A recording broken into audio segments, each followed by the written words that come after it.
don't vote, you really don't have the right to complain.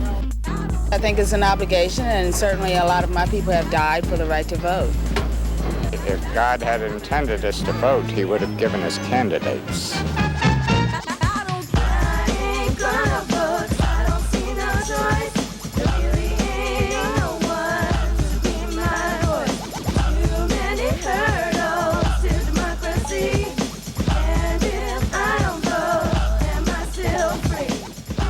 In the United States, half of the eligible electorate, approximately, does not vote. These people who don't vote are more likely to be less educated, more likely to be poorer, and more likely to be young. There have been quite a number of national polls after elections asking people why they didn't vote. One of the most common reasons people give is that they weren't registered.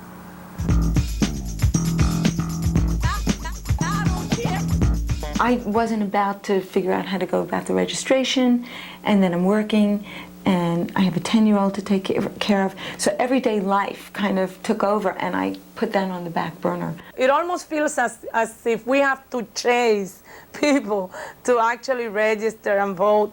And I think a lot of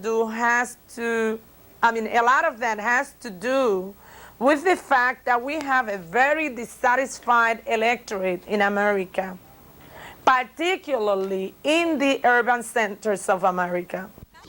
A representative jury of my peers. Well, that's funny, I'm laughing through my tears. It's a division that we're trying hard to hide. Division with color, always on the wrong side. Division between heart and mind. We don't vote, we don't count. Come on, people, exercise your rights. You will also find very frustrated people who will simply tell you they want nothing to do with registering or voting or anything.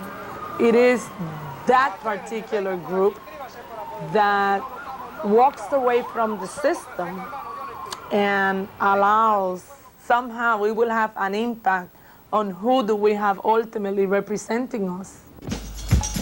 No hope, no choice, no vote, no voice.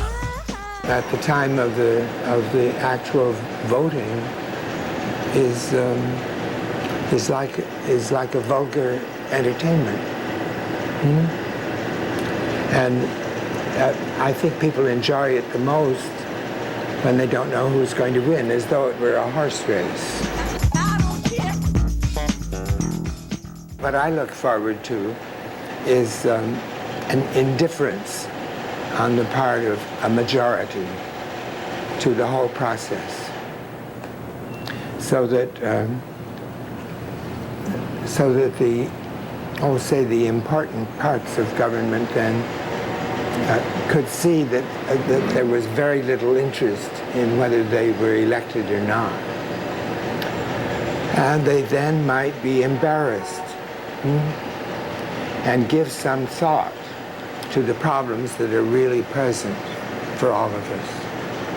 We have, as a nation, become so accustomed to massive non-voting that it doesn't jar anybody. It doesn't seem to create any problem of legitimacy.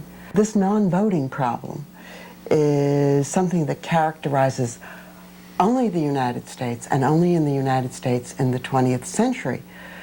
In the closing decades of the 19th century, there was, in fact, an elite-sponsored movement to disenfranchise people. As a consequence of that movement, new restrictions were introduced on the vote. The real irony, or even the tragedy, is that once these laws were put into place, new literacy tests, voter registration laws, people took them for granted. We went from 80% turnout in the 19th century to 49% turnout in the 1920s. At that point, our 20th century electorate was established. It's an emotional stand when politics go blind to the reasons the laws were made in the first place, not to disgrace, erase, or slap the face of the people of our great land. What is it about me, that is that's giving that right up? That's just saying, I have a right. I could walk into that booth and maybe it'll be one more person, but I'm going to give that up. No hope, no choice, no vote, no